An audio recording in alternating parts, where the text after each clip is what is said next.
Chapter 1.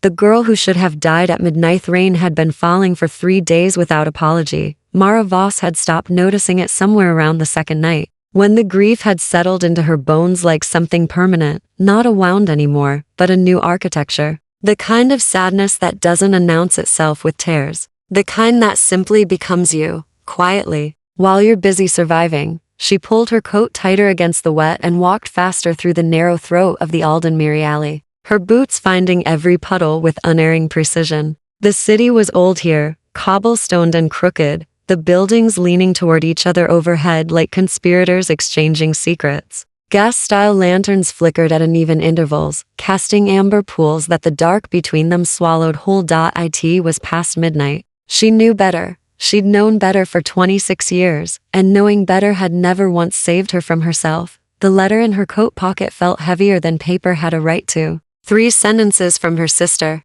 Don't come back. You were never who we said you were. The house belongs to the Vane family now. Alara had signed it formally, like correspondence between strangers, which Mara supposed they now were. The betrayal wasn't even the worst part. The worst part was how unsurprised she'd been, how some sealed chamber in her chest had simply thought. Of course, she was so deep inside the memory that she didn't hear the footsteps until they were close. 4 men. No, not men.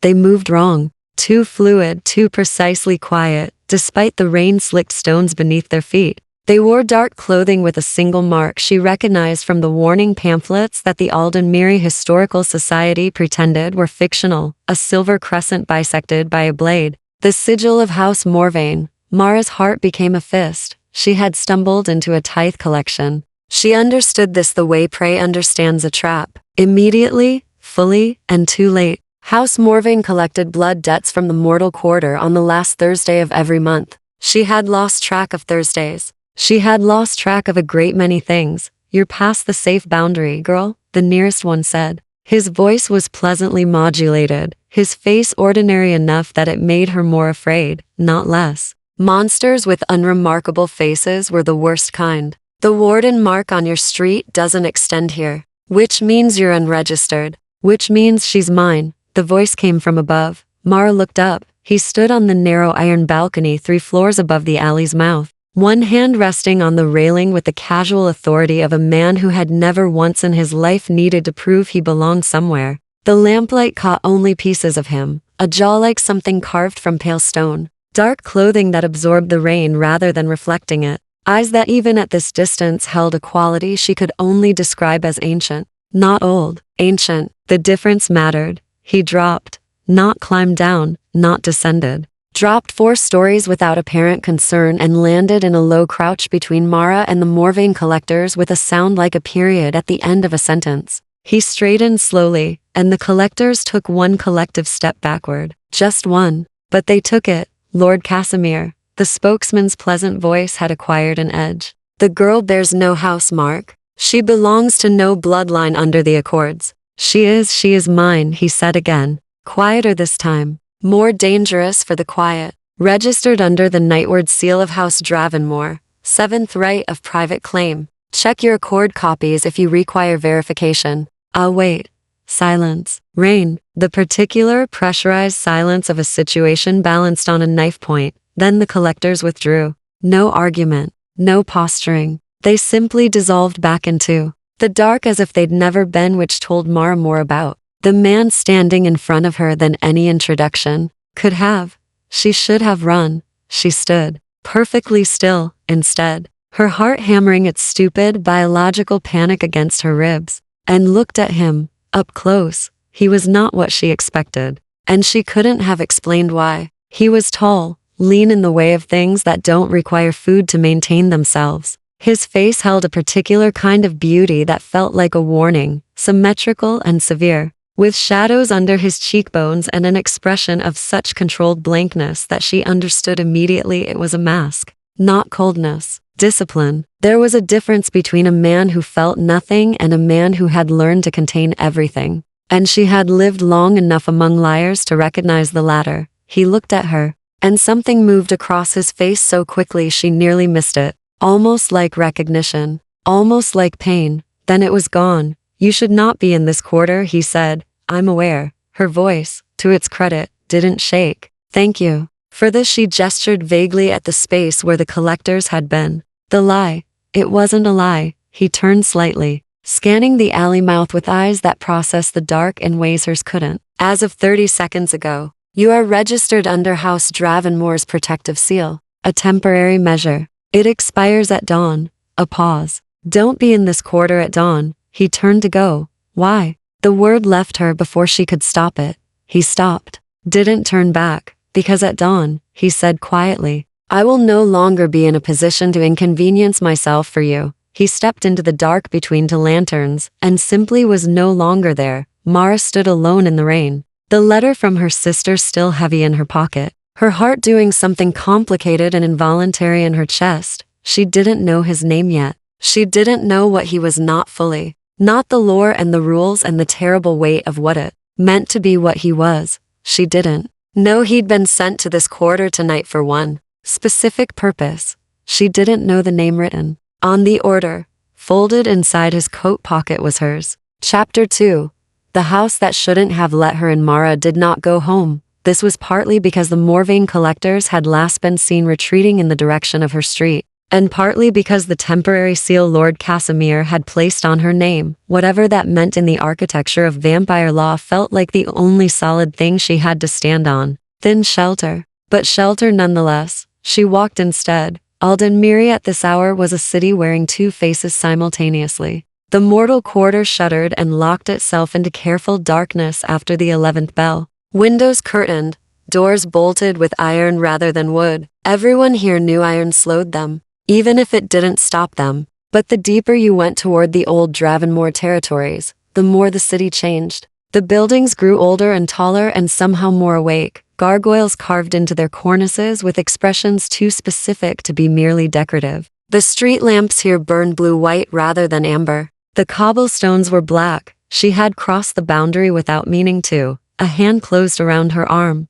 not rough. That was the first surprise. Firm, yes, with the absolute certainty of someone accustomed to not being refused but not rough. She turned and found him there, materialized from the architecture, the way he had disappeared into it. Rain damp and expressionless, looking at her with the particular combination of irritation and reluctant attention that she would come to know as his default expression for her. You crossed the Dravenmore threshold, he said.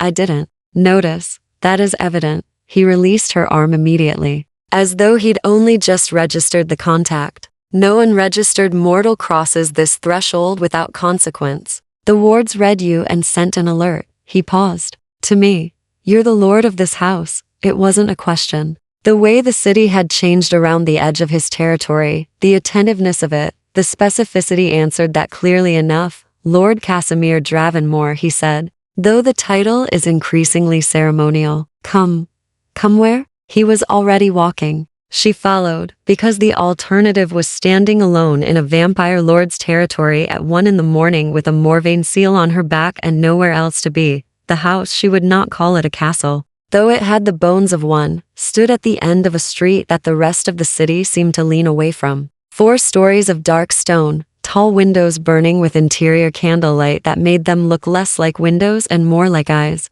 Iron gates unadorned swinging open before he reached them in a way that suggested they recognized him rather than merely responding to his presence. Inside was not what she expected. She had braced for grandeur, for the performative excess of old money and older power. Instead, the entrance hall was spare. High ceilings crossed by exposed timber, a stone floor worn smooth by centuries, candles rather than chandeliers, books everywhere not shelved neatly but used, stacked on the stairs, open on side tables, several bookmarked with what appeared to be pressed flowers. A single portrait on the main wall, a woman in gray. Her expression caught somewhere between sorrow and resolution. The painting so old the varnish had darkened it to near shadow. Casimir moved through it all without looking at any of it. The way you move through a space you've inhabited so long it's become a part of your nervous system. There is a room on the 2nd floor, he said, pausing at the base of the stairs. Unused. The ward on your name expires at dawn. After dawn, you are no longer my concern, and you may leave. He looked at her directly. Then something he'd been carefully not doing, she realized, since they'd entered. House Morvain will not cross this threshold. You are safe until morning. Why are you doing this? She asked. The question was direct, and she watched it land. Something in his jaw tightened almost imperceptibly. You are registered under my seal, he said. Until that registration expires, your injury or death on Dravenmore territory creates a legal complication under the accords that I find inconvenient. It was a perfectly reasonable answer. It was also, she was almost certain, entirely untrue. Right, she said. He turned toward the east wing away from the stairs, away from her, and then stopped. His back to her shoulders, carrying the particular tension of a man reconsidering something. There's food in the kitchen, he said, to the wall. Second door left. I don't require it, but the house keeps provisions for a fractional pause. For guests. As though there had been any. As though this house hadn't been holding its breath, silent and careful, for longer than she could imagine. Thank you, she said quietly. He walked away. She found the kitchen. She found bread that was fresh, someone had baked recently, though she couldn't imagine who, and a wedge of hard cheese and an earthen jar of something that turned out to be a deep, spiced tea. She sat at the long wooden table and ate slowly, listening to the house around her. It had a sound, Dravenmore House. Not settling wood sounds, not the ordinary creaking of age. Something more deliberate, like breathing. Like a thing that had been waiting a very long time and was now carefully, cautiously noticing that it was no longer empty. She thought about the order she hadn't found yet. The one in his coat pocket. The one with her name on it. She didn't know about it. Not yet, but some cold instinct in the chamber of her chest. The one that had said of course when her sister's letter arrived, was already asking questions she didn't yet have language for. She drank her tea. The candles held. Outside, the rain finally stopped. Chapter 3. The things he did not eat should have left at dawn. Dawn came. She watched it arrive through the kitchen window. A slow gray watercolor bleeding into the dark above the Dravenmore roofline. And she sat with her empty teacup and thought about leaving. And did not leave. The seal had expired. She was technically free, technically no longer his legal inconvenience. Technically, a woman with nothing keeping her in a vampire lord's kitchen except the fact that she had nowhere else to go, and, if she was being precise about it, the fact that she had slept 4 hours in the upstairs room and woken to find a clean towel folded outside the door, which no one had knocked to deliver. She had not heard footsteps. There had simply been nothing. And then there had been a towel. Small care. Unexplained. The kind that lodged itself under the skin. She stayed. She told herself it was practical. The Morvain collectors knew her face now. The room she rented on Calloway Street had a landlord who owed debts to people she didn't want interested in her whereabouts. Practical. Reasonable. The letter from her sister sat in her coat pocket like a stone. And she was not ready to decide what came next. And this house with its breathing silence and its books on every surface felt less like danger than the alternative. She didn't examine this logic to carefully. By the second evening, she had begun to notice things. He moved differently in his own house than he had in the alley. Less performed, less deliberately contained, and this made the inhuman qualities more visible, not less. He didn't walk through doorways so much as arrive in rooms, the transition between spaces seeming to collapse slightly around him. When he read, which was often, he turned pages with his left hand and held the book with his right. And he never shifted his position, not once for hours. No adjusting. No stretching, no unconscious human restlessness. He simply held still in the way that only things without physical discomfort could. He did not eat. She tested this carefully. Left the bread on the kitchen table in the morning, more of it than she needed, arranged in a way that made it available without being pointed.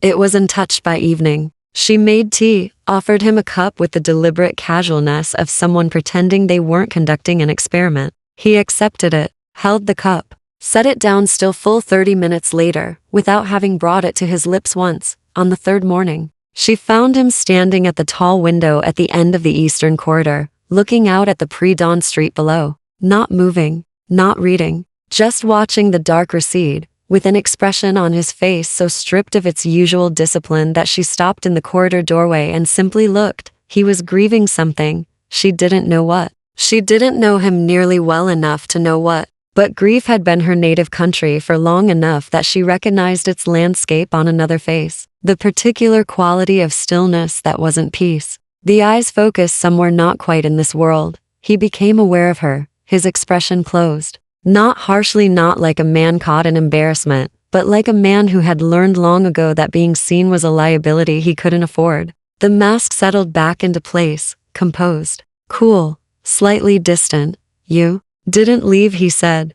No, the seal expired. I'm aware. He turned from the window fully and looked at her with that gaze that processed more than she was comfortable with. You have questions, several. The answer to most of them is that the answers would be better for you unlearned. He moved past her into the corridor, unhurried. There are categories of knowledge, Miss Voss, that function as invitations. Once the houses know that Immortal knows certain things, she becomes categorizable. I would prefer you remain uncategorizable. She fell into step beside him, which he clearly hadn't expected. She could tell by the fractional way his stride recalibrated. You know my name, she said. You are registered under my seal. Of course I know your name. You knew it before that. She watched his profile. In the alley. When you looked at me from the balcony, there was recognition. You knew who I was.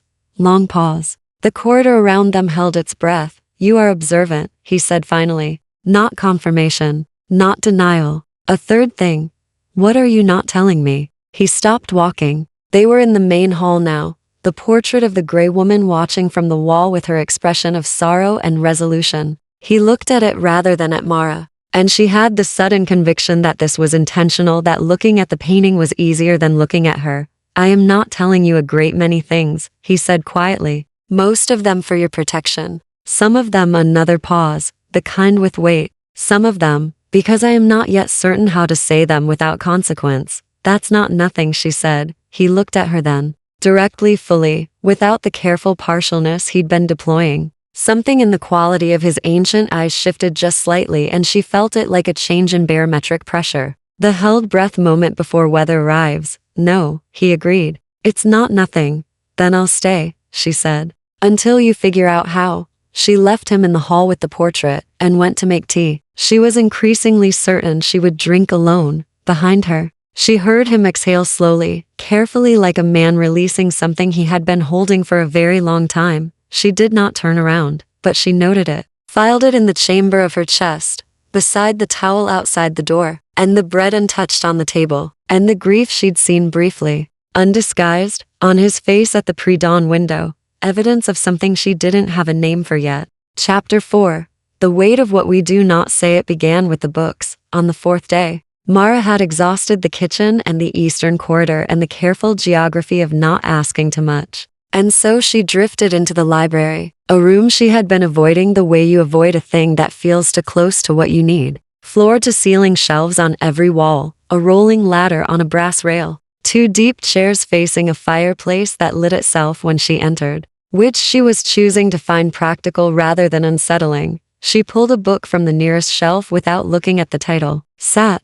Read. An hour later, Casimir appeared in the doorway. He did not announce himself. He looked at her in the chair, her boots off, her feet tucked under her, the book open across her knees, and something moved through his expression that was gone before she could classify it. That one is an old Varanthi, he said. She looked at the page. The script was indeed entirely foreign, elegant, angular, nothing she recognized. She had been reading the shapes of it without registering that she wasn't absorbing meaning. It's beautiful, she said, and meant it. He crossed the room without the usual deliberateness, more naturally than she'd seen him move inside the house, and held out his hand. She gave him the book. He looked at the open page, and then, without sitting, and without being asked, he began to translate. His voice was different when he read. Lower. The controlled distance loosened just enough to let something older and quieter through. Not warmth exactly, but the memory of warmth, like a room that has been cold for a long time, but still carries the ghost of the fire that used to burn in it. The passage was a love story. She didn't tell him she'd gathered this from context. She let him read. When he finished, he closed the book and stood with it for a moment, looking at its cover. How old is it? She asked. For 100 years, approximately. I acquired it from the estate of a mortal scholar who had spent his life trying to translate it. A pause. He never finished. But you could have told him. I could have. He set the book on the side table with a care that confirmed he was aware of her watching him. I chose not to involve myself. Why? The fire shifted. He turned toward it rather than toward her, which she had begun to understand was how he answered difficult questions. With his profile, with the pretense of looking at something else, because involvement has costs, he said. And I had already. He stopped. Started again differently. There is a law within the houses. The older you are, the fewer entanglements the accords permit you. Formal connections registered mortals taken wards, claim companions require disclosure to the Council of Houses. They create political weight. Vulnerabilities. Another pause, thin as paper. I learned some time ago that the things I care for have a way of becoming weapons used against me. The fire burned. Mara looked at the side of his face and thought about the portrait in the hall, the woman in gray with the sorrow and resolution expression. She had not asked about it yet. She had been waiting. The woman in the portrait, she said. His jaw tightened. 1 degree. Barely perceptible. Her name was Sorrel, he said. She was human. She was. The word he chose next came out very carefully, like something carried across a great distance without being dropped. She was someone I should not have allowed myself to regard as irreplaceable. He turned from the fire, looked at Mara directly. She was killed by House Morvain 312 years ago, specifically, to demonstrate to me that caring for a mortal was a liability I could not afford. The silence after that was the kind that doesn't need filling. Mara thought about the letter in her coat pocket, about the house that now belonged to the Vane family, about the specific architecture of loss, how it doesn't break you cleanly but restructures you around the wound, until the wound becomes load-bearing. My sister sold our family home, she said, to clear a debt I didn't know we had. Except I found out later there was no debt. She wanted it gone. Wanted me gone from it. We had different fathers, and she decided after our mother died that the difference was more important than the 12 years we'd lived as family. She looked at her hands. I keep trying to understand it. I keep thinking if I turn it the right way in the light, it'll make sense. It won't, he said, not unkindly. Some betrayals aren't puzzles. They're just losses. That's a very bleak view. It's an accurate one. He moved to the other chair, the one across the fireplace from hers, and sat, with the considered quality of someone performing an act they haven't performed in a long time. The comfort, if there is one, is that loss is survivable. Even when it doesn't feel like a thing with dimensions that could be survived. She looked at him across the fire, at the 3 centuries and more that lived in his face, alongside the grief he'd finally stopped hiding completely, at the book on the side table and the library. That was too lived in for someone who claimed not to allow entanglements. You're lonely, she said. He did not deny it. He looked at the fire and let the silence hold the truth of it, which was its own kind of answer, and more honest, she thought, than most humans managed in twice the time. You should know, he said finally, quietly. There are things about why you came to be in that alley, about why I was there. His eyes came to hers. I will tell you, but I would ask a little more time. Before you know, and can no longer choose not to. It should have frightened her, probably. Instead, she reached across and picked up the old Varanthi book from the side table. Then, read me the next passage, she said, and after a moment long, careful, waited he did. Chapter 5. When the walls began to listen, it was the candles that warned her first. Mara had been in Dravenmore House 6 days when she noticed that the candles in the eastern corridor, the ones that burned without being lit, that extinguished without being touched, had begun behaving differently. Instead of their usual steady burn, they flickered in a pattern. Not wind, not draft. Rhythmic, like a pulse. Like something outside the house, pressing its attention against the stone walls and the stone walls pressing back. She mentioned it to Casimir over what had become their evening ritual. Her with tea. Him with a book he pretended to read while actually watching her, with the careful peripheral attention of someone trying not to be caught watching. He set the book down the moment she described it. How long? He asked. Since this morning. He was already moving. She followed him into the eastern corridor, where the candles confirmed it immediately. That rhythmic, anxious flutter,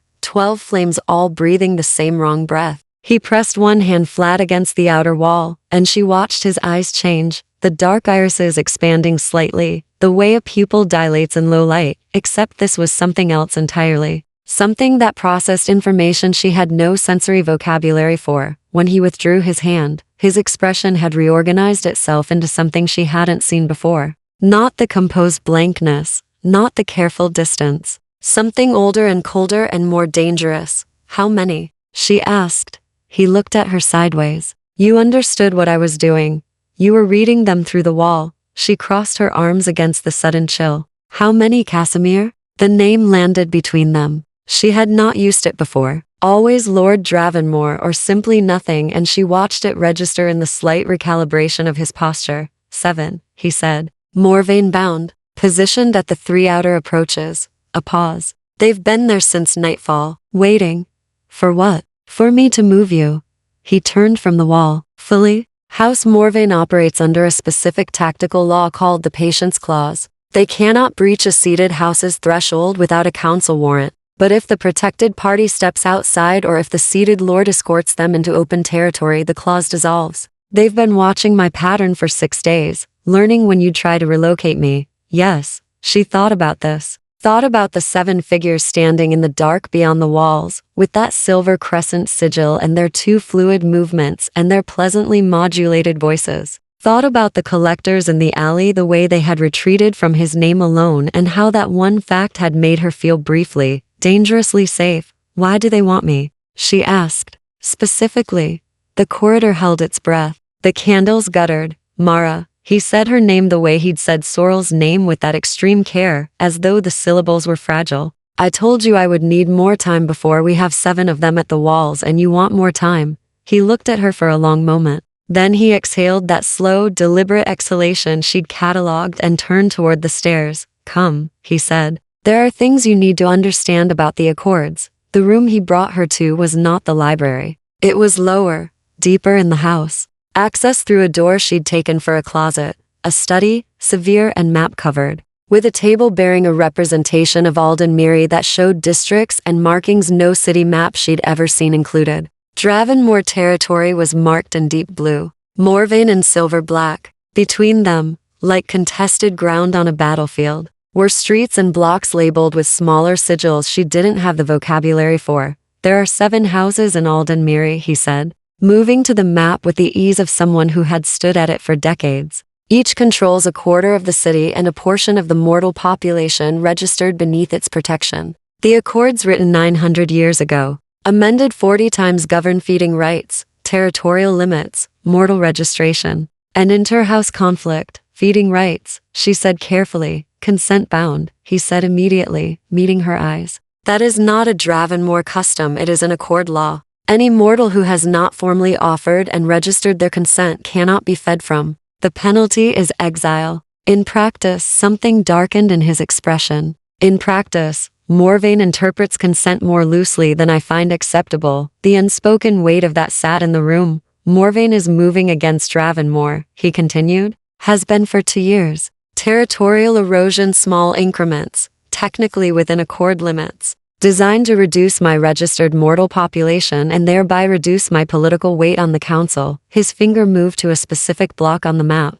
The Calloway Street district. Where you live. She went still. Morvain has been systematically removing Dravenmore registered mortals from that district for 18 months, relocating some, persuading others to re-register under Morvain's seal. Those who resist, he stopped. When I received intelligence that a mortal woman on Calloway Street, unregistered, isolated, recently bereaved, with no remaining family connections, had been flagged as an acquisition target, I was dispatched by my own house council to perform an assessment, she repeated. Her voice had gone flat, to determine whether you were a liability or an asset in the coming conflict. He did not look away from her, did not offer her the mercy of his profile. And whether in the interest of House Dravenmore's political position you should be removed from the board entirely. The map blurred slightly at its edges. Removed, she said. One word, clinical. Yes. His voice was very quiet. That was the order. The candles in the study burned very still. Outside, 7 figures waited in the dark, patient as old hunger, and inside, a woman who had spent her life surviving the particular violence of being deemed disposable, looked at the man who had been sent to make her disappear, and felt the floor of everything she thought she understood give way beneath her feet. Chapter 6. Everything he was before he became this. Silence lasted exactly long enough to become its own kind of answer. Mara stood on one side of the map table, and Casimir stood on the other, and the distance between them, 3 feet of scarred wood and 900 years of accord law and one unexecuted order felt both very small and entirely uncrossable. Say the rest of it, she said. Mara, you brought me into this room. You put the map on the table. You started the sentence. Her voice was steady, in the way of things that are very close to breaking, but haven't yet. Finish it. He looked at her for a long moment. Then he moved to the far wall stone, unadorned, and pressed his palm flat against it, not reading it this time, bracing against it. The gesture of a man summoning something he had put down a long time ago and was not certain he could lift again. I am not simply a vampire lord, he said. What I am, what I have been for 640 years, is older than the houses, older than the accords. He turned. I was the one who wrote them. The room seemed to contract slightly. The original accords, he continued, were drafted in response to a war. Mortal and vampire, 7 years, across every city with a significant house presence. The casualties, he paused on the word with the particular weight of someone who had counted them. The number is not something I will say aloud. At its end, a council of the oldest surviving vampires met with the remaining mortal governors. I represented my house. I wrote the consent clauses, the feeding laws, the territorial limits, the exile penalties. His jaw tightened. I believed at the time that law was sufficient. That structure could contain the worst of what we are.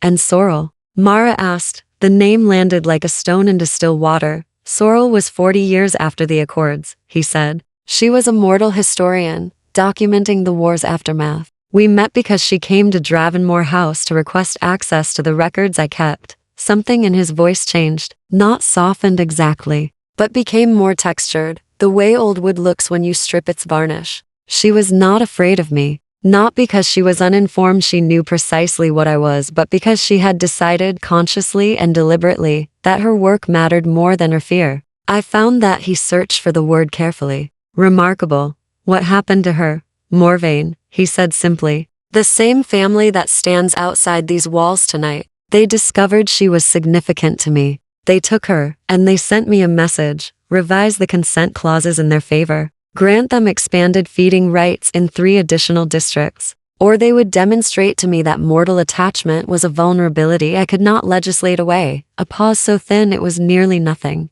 I refused. Because the clauses existed to protect mortals from exactly what Morvain wanted to do. Because Sorrel herself would have refused, had she been asked. Because some things cannot be traded. His eyes came to Mara's. They killed her 3 hours later. The candles, the books, the portrait in the hall, with its expression of sorrow and resolution. The 3 centuries of careful non-involvement. The deliberate, uncategorizable distance. All of it arranged itself suddenly into a shape she could read. You've been punishing yourself, she said. I have been protecting what remains, he said. Which is different, is it? He didn't answer. Which was its own answer. The blood oath, she said. You mentioned it once. Being bound. He crossed back to the table, rolled up one sleeve, a gesture so ordinary it was startling, and showed her the inside of his left forearm. There, in a pattern that was part scar and part something else entirely. Something that seemed to exist just slightly below the surface of the skin and catch light that wasn't there, was a mark. Angular. Varanthi script.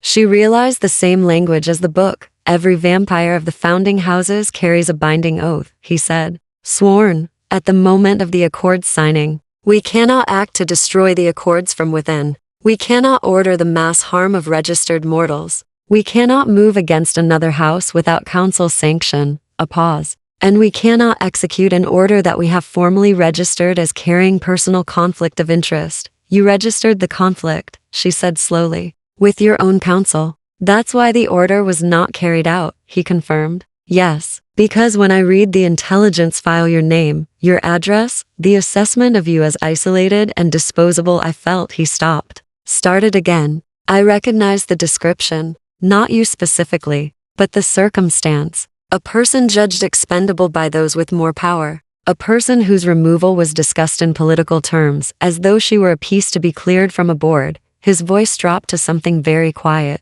I have lived with the consequence of that calculus before. I registered my conflict on the same night I received the order. Before you'd even met me, she said. Before I'd even met you. The candlelight held them both in its unsteady amber. And Mara looked at this man, 6 centuries old. Author of laws designed to protect people like her. carrying 300 years of grief for a woman he'd refused to compromise to save, and felt something shift inside the wound she'd been organized around, not healed, not closed, but differently shaped, as though it had been asked, for the first time, to carry something other than just its own weight. The order still stands, she said. From your council, yes, and Morvain wants me because I'm leverage against you. Now that you are registered under my seal, yes, they will have surmised the conflict. Registration. They will use you to force a revision of the consent clauses. His eyes met hers fully. Which I will not allow, regardless of cost. She thought about running.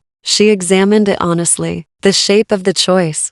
What it would mean. Whether there was anywhere to run to. Then she thought about a woman named Sorrel, who had decided her work mattered more than her fear. Then we need a plan, Mara said, for the first time since she had known him. Casimir looked not quite surprised, but something adjacent to it. Something that sat just beneath the skin, like the Varanthi script on his forearm, catching light that didn't quite exist. Yes, he said quietly. We do. Chapter 7. The night she learned what she was made off siege began at the third bell after midnight, not with sound. With absence of it, Mara had been in the study with Casimir for 2 hours, maps spread between them, plans sketched and revised in the margins of accord documents he'd pulled from locked drawers. When the house went completely silent, not the breathing silence she'd grown accustomed to, something else, a silence with teeth, the kind that precedes not sleep, but violence. Casimir was on his feet before she registered the change. They've found a warrant, he said. His voice had changed again, not the careful distance, not the stripped grief, something older and more precise. The voice of the man who had written 900 years of law and understood exactly how it could be broken. Someone on the council granted Morvain access. We have minutes before the threshold words fail. How is that possible? You said a seated lord can be overruled by a council majority if sufficient cause is presented. His eyes moved to hers. The cause they've presented is me. Conflict registration. Unexecuted order. They've framed it as Dravenmore moving against council authority. Something dangerous moved across his expression. Elegant. I would admire it if I weren't the target. The candles in the study died simultaneously. Then the front wall of the house shuddered. The cellar, Casimir said, moving already, his hand, finding her arm in the dark with unerring precision. There is a secondary threshold in the cellar older than the accords, pre-ward construction. They cannot breach it without physical demolition. It buys time. They moved through the house in complete darkness. She moved through it because his hand on her arm guided her with absolute certainty, and she chose in that moment to trust the certainty rather than fight it. Down the kitchen stairs, through the lower corridor, into a cellar that smelled of stone and old wood and something mineral and electric that she felt on the back of her tongue. He barred the cellar door. Iron, old. Above them, the sound of the threshold giving way. Not an explosion, more like a seam coming apart, a long tearing sound that resonated in her chest rather than her ears. 7 of them, she said, plus whoever they've added since you counted. 10 now, he said. I felt 3 more arrive at the eastern approach an hour ago. I didn't, a brief, fractional hesitation. I didn't want to alarm you while we were still planning. Next time, alarm me. Noted. She looked around the cellar. The secondary threshold was visible. She could see it now that her eyes had adjusted, a faint luminescence in the stone itself. The Varanthi script she was beginning to recognize running along the base of the walls in a continuous line. Beyond it, at the cellar's far end, she could see shelves, old shelves, equipment she couldn't immediately classify. What is all of this? She asked, moving toward them. The previous 3 centuries of Dravenmore household maintenance, he said, positioning himself at the cellar's center with the calm focus of a man calculating odds. I would not, but she was already reading the shelves, iron filings in sealed jars, concentrated salt in blocks, 3 lanterns with sealed reservoirs oil, but with something added, an amber residue she leaned close to examine. Rowan wood, bundled and dried. And at the far end, 3 canisters of something that had no label, but smelled, when she carefully unsealed the first, of the same mineral electric quality that saturated the air. What is this? She held the canister toward him. Even in the low light, she saw him go still. Where did you find that?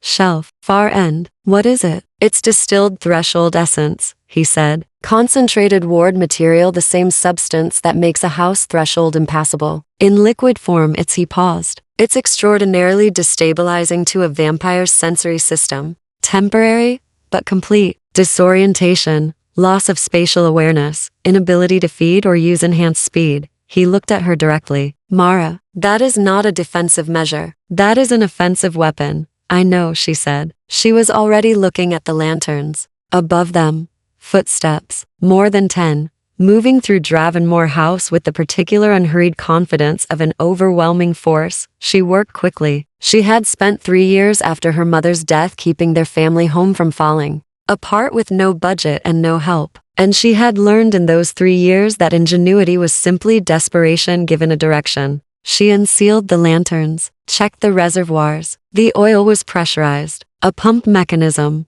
old but functional. She added the threshold essence to all 3, careful with the seals. The door, she said. When they breach it, can you hold the line for 30 seconds? He looked at the modified lanterns. At her. Something moved through his expression, complex, layered, too fast to fully read. Yes. Then get behind me afterward. Mara, I have a plan. Get behind me after 30 seconds. She looked at him steadily. Trust me. Another fractional hesitation, not doubt, she thought. Something more profound than doubt. The specific difficulty of a man who had spent 3 centuries not trusting anyone, learning, in real time, what trusting felt like. 30 seconds, he said. The door came apart. They came through fast. 7, 8, the pleasant-voiced one in front, and Casimir met them at the threshold line with 6 centuries of controlled, precise violence that was nothing like the performances of strength she'd expected, and everything like a man who had learned exactly how much force was sufficient. 30 seconds. She counted them, then she raised the first lantern and drove it against the stone floor. The effect was immediate and total. The threshold essence aerosolized a fine, electric mist, and every vampire in the room stopped as though the air itself had become solid. Confusion, disorientation, the hunter's precision dissolving into blundering stillness. Casimir, behind her, was not immune. She heard him catch himself against the wall, but he was behind her, and the mist dispersed directionally. Second lantern.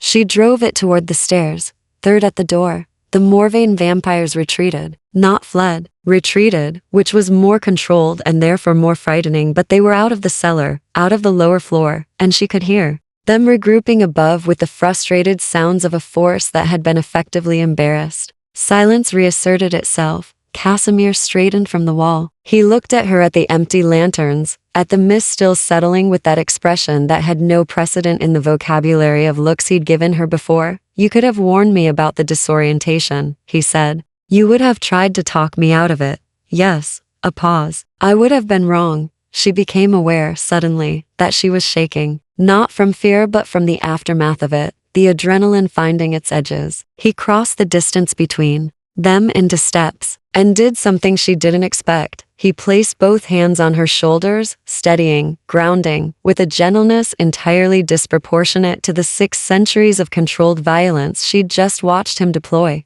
You are unharmed, he said, checking, not asking. I'm fine. Her voice was steadier than she felt. They'll regroup, yes, but not tonight. His hands remained on her shoulders. Neither of them addressed this. The essence will affect them for hours. By dawn, we need a better plan than modified lanterns, she said. By dawn, he said quietly, I intend to have one. He did not move his hands. She did not step back. The threshold script on the cellar walls pulsed once slow, warm, like something approving, and above them, Dravenmore House breathed again. Chapter 8.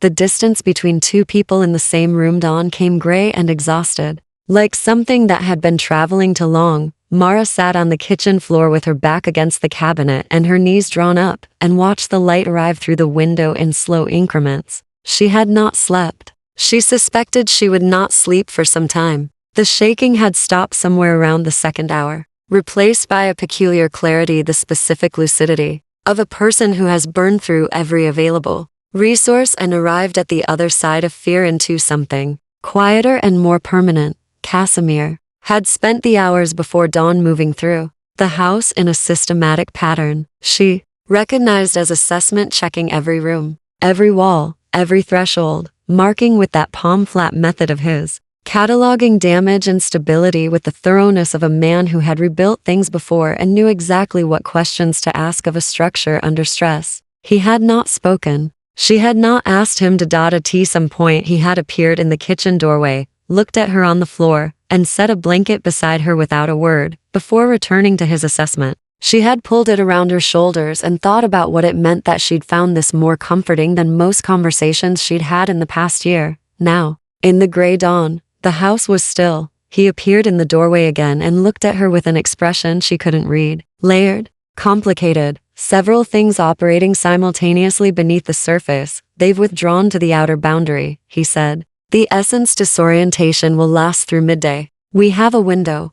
A window for what? Movement. There is a secondary Dravenmore property, older, smaller, outside the city boundary. Pre-accord construction, which means it predates Morvain's right to pursue across territorial lines. He paused. If we reach it before they regroup, we lose them legally as well as physically. How far? 2 hours by carriage. 40 minutes. He stopped. If you carry me, she finished, the briefest possible pause. Yes. She thought about this. Thought about the hands on her shoulders in the cellar, the steadying weight of them, the way she'd registered their absence when he'd finally stepped back. She was doing the thing she'd promised herself she wouldn't do, cataloging him, building a case for something she didn't have language for yet, accumulating evidence she wasn't sure she wanted to present. Carriage, she said. Something in his expression shifted, fractional, barely perceptible, and she couldn't tell if it was relief or disappointment, which told her more than she wanted to know about the state of her own feelings. I'll arrange it, he said. He left the doorway. She listened to his footsteps cross the main hall, and then she sat with the silence and the gray light and the blanket around her shoulders, and had a long, private conversation with herself about the particular foolishness of falling towards someone because they had placed a towel outside your door and read you a love story in a dead language and refused to execute an order with your name on it. The foolishness did not stop the falling. It never did. The carriage was old and unmarked. The driver, she gathered, was one of a small number of mortals who worked in Dravenmore service, voluntarily and with full knowledge, a distinction Casimir made quietly but deliberately. As he handed her in, they rode in silence for the first half hour. Then he said, without preamble, I put you in danger. She looked at him across the dark interior of the carriage. He was looking at his hands, the left one specifically, the binding oath mark catching the occasional lamplight as they passed through the city's outer streets. The Morvain collectors would have taken me that first night regardless, she said, not regardless. They came for you specifically because of my conflict registration. Because the moment I logged that order as compromised, I made you politically significant. His voice was very even. The evenness of something that has been controlled so long it has worn a groove. Everything that has happened since the seal, the house, the siege, I placed those weights on you. You had no voice in it. I stayed, she said. You stayed without full information. I stayed knowing you weren't telling me everything and choosing to wait. She watched his profile. That's not the same as having no voice. I'm not Sorrel, Casimir. I'm not a woman who needs the decision made for her. Something moved across his face. I know that, he said quietly. Then, stop carrying my choices as your failures. The carriage moved through the city's edge, where the buildings thinned and the road roughened and the lamplights became sparse. He was quiet for a long time. Not the uncomfortable quiet of avoidance, but the more serious quiet of a man genuinely reconsidering something structural. The guilt, he said finally, is not about your choices. It's about the fact that he stopped. Began again with the careful precision he used when the words were difficult. When you drove the second lantern into the floor and the mist went up, there was a moment, perhaps 2 seconds, where I could not locate you. Could not determine whether you were, whether you had been. He didn't finish the sentence. She felt it land, the weight of those 2 seconds. The specific fear inside them, what it meant that he'd named them at all. I was fine, she said softly. Yes, a pause. This time, outside, the city gave way to open road, to flat, dark fields and a sky beginning to consider the possibility of stars behind its cloud cover. The carriage lanterns swayed. Inside, the silence between them changed. Quality still heavy, but differently heavy. Not the silence of things unsaid, but of things said. And now, sitting in the room, real and dimensional, waiting to be addressed, she thought about 300 years of deliberate, uncategorizable distance. About a portrait on a wall, and pressed flowers and books and tea accepted, but never drunk. About a man who had written consent into the foundation of an entire civilization's laws, and still could not protect the one person he'd allowed himself to regard as irreplaceable. She understood, suddenly and completely, what it was costing him to let her matter. She looked at her hands, at the blanket still around her shoulders, which she had apparently brought with her from the kitchen without noticing. His blanket, from his house, after we reach the secondary property, she said carefully. After the immediate danger is managed, she looked up and found him already watching her. We are going to have a conversation. A real one, not strategic, not informational. She held his gaze. About what this is. He didn't look away, didn't retreat into the profile, the fireplace, the careful peripheral attention. He looked at her directly and let her see just for a moment everything he was not saying. Yes, he said. We are. The road stretched ahead, dark and open. Above the cloud cover, invisible, but present, the stars continued their ancient, indifferent burning. Somewhere behind them, Morvain regrouped, somewhere ahead. An old house waited, and between them, in the swaying carriage, dark. Something that had been building for 8 days settled quietly into the shape of itself and waited too. Chapter 9. What the living teach the Immortal. The secondary property had no name. Casimir called it simply the old house, with the particular inflection of someone who has spent enough time in a place that naming it feels redundant. The way you don't name your own heartbeat. It sat at the edge of a forest that had no business being as old as it was. 3 hours outside Aldenmuir's boundary. Stone-built and low to the ground in the manner of structures designed to endure rather than impress. The threshold here was different from Dravenmore House, not luminescent but dense. The air at the doorway carrying actual physical resistance that Mara felt as she crossed it. Like walking through water that immediately resolved back to air. Pre-accord ward construction, Casimir explained, watching her reaction with that careful attention. The older the threshold, the more literal it is. Dravenmore House keeps its wards because I maintain them. This one keeps itself. It's been here that long without anyone tending it. Some things, he said quietly, are built well enough to persist. She looked at the side of his face and said, nothing. They settled into the old house with a naturalness that should have surprised her more than it did. There were provisions. Someone had stocked it recently, which meant Casimir had planned for this contingency before she'd known there was a contingency, which she filed under the growing catalog of things he did quietly on her behalf and did not announce. She cooked, because it gave her hands something to do, and because the rhythm of it, the ordinary, mortal, wholly unremarkable act of feeding herself felt like an assertion of something important. He sat at the kitchen table and watched the way he always watched, with that careful peripheral attention that had stopped being peripheral some days ago and was now simply direct. Ask the question, she said, not turning from the stove. You find cooking calming, he said. I was trying to determine why.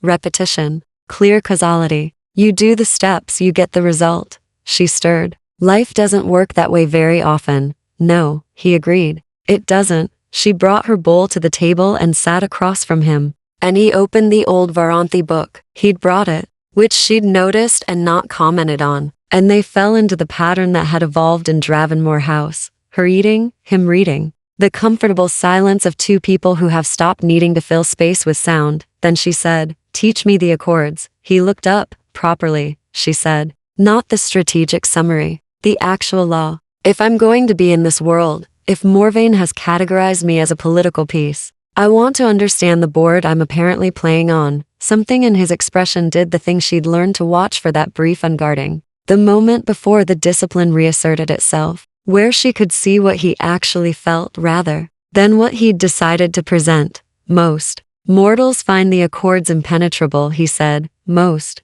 mortals haven't been living with their author for a week. He looked at her for a long moment. Then he set the Varanthi book aside and reached for a different volume. Older, plainer. The binding worn to softness, and opened it with the care of someone handling something they helped create. He taught her for 3 hours. He was, she discovered, an extraordinary teacher. Not because he simplified, he didn't. He treated her intelligence as a given, but because he had lived the law long enough to have opinions about it. The consent clauses, which he had drafted, he explained with the particular satisfaction of a craftsman describing good work. The feeding ethics, the registered offering system, the voluntary tithe framework, the precise legal meaning of consent freely given, he laid out with a thoroughness that told her these were not merely rules to him but convictions. You believe in this, she said. Not just as law. You actually believe it.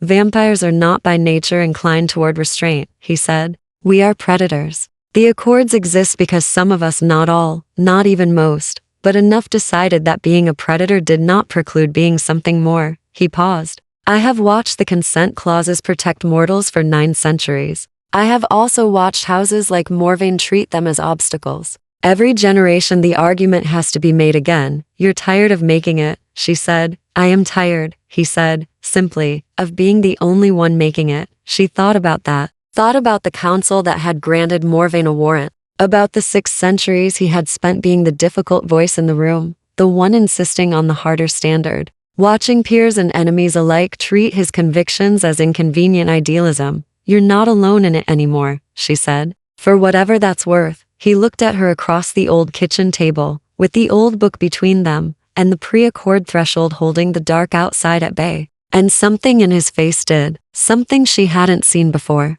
Not the stripped grief of the dawn window, not the calculated distance of the early days. Something newer and more tentative, the specific expression of a person encountering, after a very long time, the feeling of being understood. It is worth, he said, carefully, more than I have adequate language for. She felt the warmth of it move through her like the first genuine warmth she'd felt in longer than she wanted to calculate. She didn't look away from it, didn't manage it or qualify it or file it under categories of foolishness. She let it be what it was. Then let me tell you something, she said. In exchange for the accords, tell me, I have spent 3 years since my mother died waiting for my life to start again, waiting to stop being in the aftermath of loss and start being in the actual present. She looked at her hands on the table. I think I've been approaching it wrong. I think I've been waiting for the grief to end, when actually grief doesn't end. It just gets joined by other things, things that are present tense. She looked up. You've been waiting for 300 years, Casimir, for the guilt to become small enough to live around. It won't. It isn't built to. A pause. But the present tense is still available to you. It's available right now. He was very still. She would have told you the same thing, Mara said quietly. Sorrel. You know she would have. The fire in the old kitchen hearth burned steadily. Outside, the ancient forest stood its patient watch. And something that had been frozen for 3 centuries shifted, not broke, not dissolved, but shifted in the expression of the man across the table. Yes, he said, very softly. She would have. They sat together in the present tense for a long time after that. Then, near dawn, Casimir went still in the particular way that had nothing to do with his usual stillness. His head lifted, his eyes focused on somewhere beyond the walls. They've found us, he said. Mara looked at him across the table. At the accord book between them, at the fire, at the old threshold, holding its quiet strength in the walls around them. Then we finish this, she said. She did not say it like a question. Chapter 10. On her own terms, they came before dawn with no pretense of patience. 12 Morvain vampires this time. She counted the signatures of movement through the old house's walls. The threshold, shuddering in long, pressurized waves that she could feel in her teeth. No pleasant voiced spokesman. No tactical restraint. Whatever legal architecture had governed the siege at Dravenmore House had been stripped away. And what remained was simpler and older and more honest force. Arriving in the dark to take what it wanted, Casimir stood at the center of the main room with the specific stillness of a man who has decided something irrevocable. The threshold will hold for 20 minutes, he said. Perhaps 30. The pre-accord construction is stronger than the Morvain ward breakers are accustomed to, and they will have to work through it incrementally rather than Casimir. She said his name the way she'd learned to directly, without the deference that the weight of him sometimes pulled from people. Stop briefing me and tell me the actual plan. He looked at her. The mask was entirely absent now. She wasn't sure precisely when it had stopped appearing, but it was gone. And what his face showed instead was the full, unguarded complexity of 6 centuries of living, the grief, the conviction, The carefully maintained loneliness that had cracked open over 8 days and one unexecuted order, and a woman who had refused to stop asking real questions. The plan, he said, requires something I will not ask of you. Then tell me and let me decide. The binding oath on my forearm, the accord seal. It can be invoked. He moved to the old table, where the accord book still lay from the night's lesson. Any signatory of the original accords can invoke a full council summons every house lord, every registered accord witness, drawn to a single point to adjudicate a breach in real time. His finger found the relevant passage. If I invoke it here, in the presence of a witness complaint from a registered mortal under my seal, Morvain's actions tonight become an accord violation on record, before the full council. That stops them. It binds them legally for a century, minimum. His eyes came to hers. But the invocation requires 2 things, a signatory myself, and a mortal witness who formally registers their testimony before the council as it assembles. He paused. Mara, the assembly arrives at the point of invocation. 12 Morvain vampires will be standing in this room when 40 house lords materialize around them. That's dangerous for the witness, she said, extraordinarily. She looked at him. At the binding oath, mark on his forearm. At the book, the threshold pulsing in the walls. The dark beyond the windows, where 12 sets of inhuman patients were wearing steadily through the oldest ward construction in the region. What is the alternative? She asked. I fight them, he said simply. I am 6 centuries old, and I have not survived this long by being fragile. I can hold them. But eventually he stopped. Eventually numbers win, she said. Yes.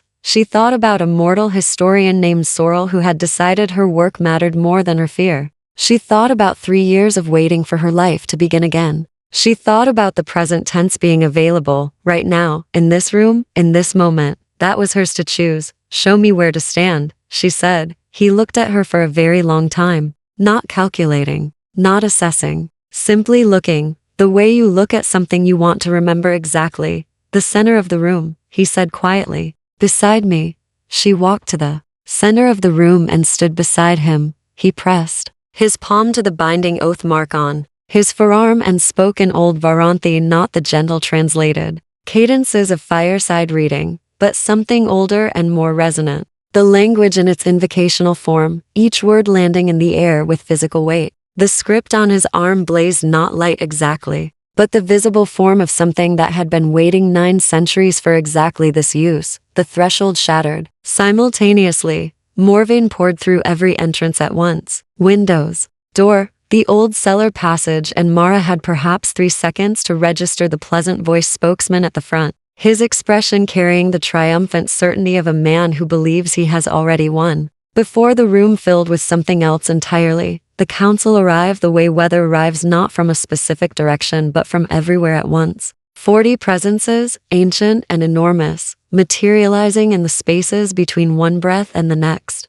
The temperature dropped. The air pressure changed. The Morvain vampires stopped moving with the totality of creatures who have suddenly understood that they are the smallest things in the room. Witness testimony, Casimir said, his voice carrying through the assembled council with the authority of their author. Mara Voss, registered mortal under Dravenmore seal. Present and consenting, every ancient eye in the room moved to her. She had written her testimony on the carriage ride from Alden Miri on the back pages of the accord book, in her own handwriting, because she'd known even then that this moment was coming, and she'd wanted to be ready for it. She reached into her coat pocket and found the pages and held them steadily. She spoke clearly. She named Morvain's breach of the consent clauses. She named the acquisition order and its targets. She named the siege on both properties, the warrant obtained through council manipulation, the systematic erosion of Dravenmore's registered mortal population. She spoke for 7 minutes without her voice once wavering.